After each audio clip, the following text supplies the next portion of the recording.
Salvador Perez, you're president of the Costume Designers Guild Yes. here of Hollywood. One of the reasons we're doing this video is to give all the award nuts out there a kind of glimpse behind the scenes to see how this all works. Now there are guild awards that are separate from the Emmys for costume design and the Oscars for costume design, and that you bestow them the third week of February, right? Yes. All right, and you've just rebooted the awards recently. Well, we just sort of redefined them. We used to have a category that was miniseries, movies, or specials, and they don't really make them anymore. And so we've always had a contemporary category, and then we had a period fantasy category. So when we took away the miniseries, movies, or special category, we separated period and fantasy. Because the reality is that each design element is so different that you don't want to compare them to each other. In the old days, in the glamorous, glory old days of Edith Head, when she would win Oscar after Oscar, there would always be a bit of controversy to say that, well, she's just got more, all those gowns in there are Givenchy or Chanel or something, right? She's not really designing anything. This is a real fine line in your business, isn't it? For example, I remember the issue came up during the King's Speech. And your Guild Award went to the King's Speech. She was nominated at the Oscars. And the discussion went kind of like this. Where do you draw the line between somebody actually designing the costumes and then renting them? Well, how does that work? To me, the design process is coming up with the outfit for the actor, whatever it may be. So if it's a white t-shirt and jeans or it's an Elizabethan gown, it's what the actor needs to wear. Now, where you get the pieces shouldn't matter. Whether you're custom making it, renting it, or buying it, it's what you put together that is the costume. So oftentimes I do a contemporary show, I do the Mindy Project, and I'll go like, what is she wearing, what is she wearing? It's like, who, or that's me, who is she wearing? It doesn't matter what the brand is, it's what I did with it. Because the way I put together the clothes is the costume design process. Okay, that makes a lot of sense. Everything is being digitized now. What kind of a threat or what kind of a role does that play in your business? Because theoretically, come someday, you could do it all digitally, right? You won't have to buy any costume. I fully believe that movies like Avatar will be our future, where they're not actually building the costumes or having the actor, it's done digitally. But you will still need a costume designer. Yeah, your role. A costume designer will always have to be able to design put a that. brooch here, Yes. do that. Or just what are the, I mean, even some of the animated films now have a costume designer because somebody has to create the look for each character. All right, and how do you do that? Well, now there's more digital animation. I think that costume designers need to be at the forefront of technology and learn how to work in that field so that when the industry changes, we're not catching up or ahead of it. And then how do you define a look for a star in any show or film you're doing now? Because I imagine it's very, very complicated. You've got the ego of the star, you've got the intrusion of the director, you've got a lot of studio heads, a lot of busybodies, right? But then you've got your vision. So how the hell do you put all that together? Well, and that's part of the costume design process, which is why I think that it's not for everybody, because you have to be able to manage all of that. As a costume designer, we see the character, we read the character on the page, and then we have a vision of it. And our vision can change depending on who that actor is, because the actor brings so much to it. And I think it's a great, combination of an actor wearing your costume design and you see in your vision on it. And then it's because there's so many opinions involved, especially in television, especially in pilot season, where everybody is so worried about every detail that they all want to have an opinion, and you get a lot of chefs in the kitchen. And I'm sort of like, look, you hired me for my profession, let me do my job. And I imagine that doesn't go over really well with some actors. No, I think that an actor will respect your integrity. I mean, oftentimes an actor will say, I would never wear that. I'm like, well, honey, I'm not asking you to wear it. The character's gonna wear it.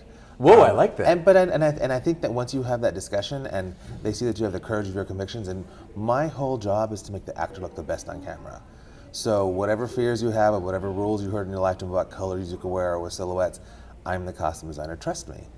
And generally, 9 out of 10 times, I'm going to make you look better than you would have. What goes into the job that people on the outside would find surprising, like me? Like something that I would never think of that turns out to be a major issue or priority for you on the job? I think that people don't realize that on top of creativity as costume designers, we're also financiers. We have to figure out how to present our vision within the budget they're given to us. Sometimes you need to make somebody look like $1 million and you only have 100. And that's where creativity comes in, is how can you stretch your budget because it's movie magic. They don't have to be real diamonds. And that's the creativity of the costume designers to, you know, take Banana Republic and make it look like Prada. Looking over your career, what couple of things were you most proud of, where you can look at it and go, God, I nailed that? I have to say, you know, currently I'm working on the Mindy Project, and we're doing 4 seasons of it. And the first meeting I had with Mindy, she's like, I want the clothes to be aspirational. Because when I first heard about it, doing a TV show about an OBGYN office in New York, I'm like, I don't want to do scrubs and lab coats. And this show is so not scrubs and lab coats. And Mindy loves clothes as much as I do, and we really get to push fashion. And the combinations we get to do and the looks we get to make for her have really become iconic and have started fashion trends. I was just, you know, went to a party last night and I was in valet and there was a girl in a pinafore with a floral blouse underneath it. I'm like, where'd you get that idea? So it's nice to see that something that I created with a character resonates with the public. So how do people join the guild? How do they, let's start there. Let's say you've got, at what point in somebody's career do they say, all right, I want to join the guild, and what can you do to help them if they get it? What services do you offer? Well, you need to be a union member to work in the union films.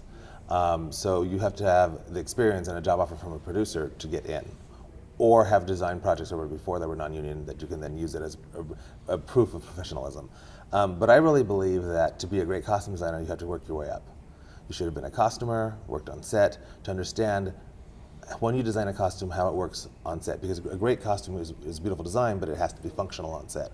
So I really believe that you should be a costumer before you're a costume designer. And how do you become a costumer? Let's say somebody out there watching this says, I want to do that. I don't know where to start. Are there publications or a website that lists, you know, interns wanted here for this show? No, we never have to advertise it because we always have an influx of it. A lot of our interns and PAs come from the design schools, because they've been given a basis in costume design. I think it's very difficult nowadays to just sort of come to LA and, I want to be a costume designer. You need to have had a little education so you know fabric, color, texture, periods, and then most of our interns come out of the design schools. And what are the best ones of those? Oh, there's so many great ones. I mean, UCLA, Woodbury, FITM, there's great design schools in LA, there's great design schools all over the country. And a lot of the design schools reach out to the Costume Designers Guild and other organizations to sort of introduce their students. Even the Television Academy has a wonderful internship program where the students can apply to it, and then one of the students wins an 8-week paid internship, and the Television Academy helps place that winner on a show. And a lot of those interns have gone on to have great careers. How much does it cost to be? How much are your dues per year? There's an entrance fee, and then there's a quarterly due. Dues for a costume designer are $200 a quarter, $800 a year. Okay. And you guys have a magazine. You have a member magazine. You have events. You do screenings and all those kinds of things, right? Yes, we really want to sort of besides, you know, taking care of the union issues and contracts, we also are the face of the Costume Designers Guild. We sort of are we want all the points of information to come from us. So we really want to tell our stories, and the best way to tell those stories is to have our awards, to have a magazine, to have a website, so that people can hear the stories we want to tell.